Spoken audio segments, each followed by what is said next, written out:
Я вітаю вас у своєму молодому саду під Киевом. Я Светлана.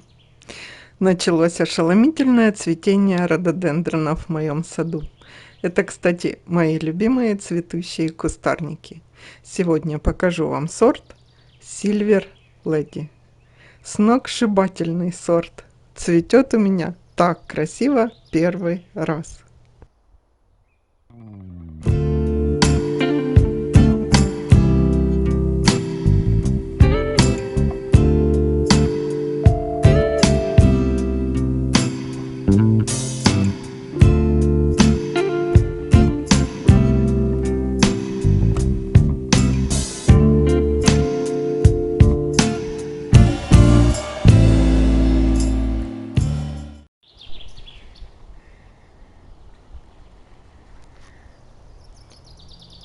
Целый год мы ждем цветения этих привередливых и статных красавцев.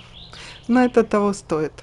Расскажу о Silver Lady, основные характеристики и особенности сорта. А он любезно согласился, он это рододендрон, запечатлеть себя на камеру. Я тут установкой бордюра немного занимаюсь, не успела до его цветения сделать, чтобы прям совсем красиво было. Но мы все сделаем. Этот куст растет в моем саду ровно год. Посажен в прошлом конце апреля. Растет в ажурной полутени. Я уже акцентировала, что для пышного цветения рододендронам солнце просто необходимо. В глухой тени куст вытянется и будет закладывать мало бутонов. Примите это во внимание. Я когда про рододендроны свои рассказывала, говорила, где их можно сажать. Куст Silver Lady довольно компактный. Этот сорт в высоту будет до 1,30 м и в ширину немножко шире, как и все рододендроны. Они как зонтиком форму имеют. У этого где-то до 1,5 метра, я думаю, будет. Определить на глазок в питомнике размеры будущего взрослого куста вы сможете по размеру листвы на ладонь. Приложите листок, даже маленький кустик, уже видны потенциалы. Более мелкий лист и, соответственно, будет более компактный сорт. А есть листья больше ладони, есть такие сорта, то и, соответственно, куст будет под 3 метра. Будьте внимательны при покупке. Зона зимостойкости у этого сорта минус 29 градусов выдерживает. Поэтому в 5-й климатической зоне может зимовать без укрытия. Я знаю, вы спросите, а почему я укрываю? Я укрываю агроволокном в один слой от разломов куста, от снега и от ледяных дождей. В этом году хочу оставить переднюю стенку открытую у старых кустов, а молодые посмотрю, как они у меня лето-жару переживут. Еще и новиночки у меня есть. Будем их смотреть. А сейчас про сорт Silver Lady. Надо сказать отдельно про его цветы. Сногсшибательные. Нежно-розово-зефирные, слегка гофрированные цветы, собраны, как у всех рододендронов, соцветия из 7, 12, 15 цветочков.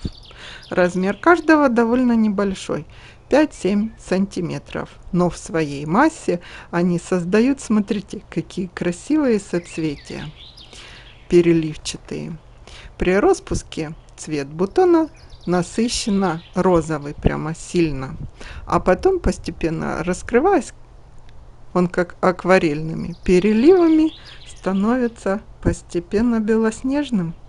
Одновременно на кусте присутствуют и нежно-розовые бутоны, и белые, и только-только открывшиеся темно-темно-розовые почки, когда раскрываются. Это сочетание оттенков теплого розового и белого захватывает просто дух. Этим и красиво такие сорта, их даже можно назвать как хамелеоны. Переливы цвета так красивы, что просто глаз туда так и тянется. Мимо по дорожке иду, он у меня хорошо посажен.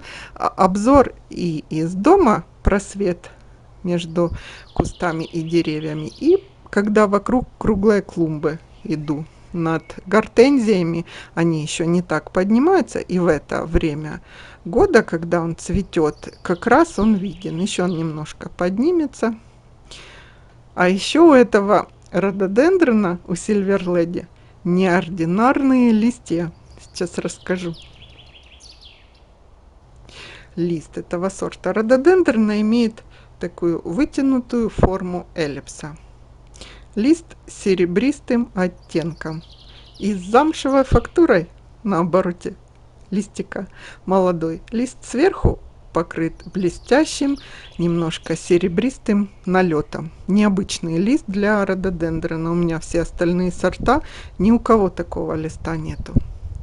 Такой лист придает растению какой-то особый неповторимый характер, и даже когда он отцветет, просто сам куст красивый. Эти листики всегда возникает желание потрогать, настоящая ли замша с той стороны, да? Так и есть бархатистая, оборотная, мягкая сторона листика. Трогаешь, она мягкая, как замша. Ну, что еще сказать про этот сорт? Сорт подходит для небольших клумб, красиво смотрится в живых изгородях. Видела фотографии в интернете. Шикарные, я вам скажу, изгороди. Но рододендронные растения не дешевые, поэтому для изгороди можно, конечно, начеренковать. У меня получилось рододендронные черенковать отводками.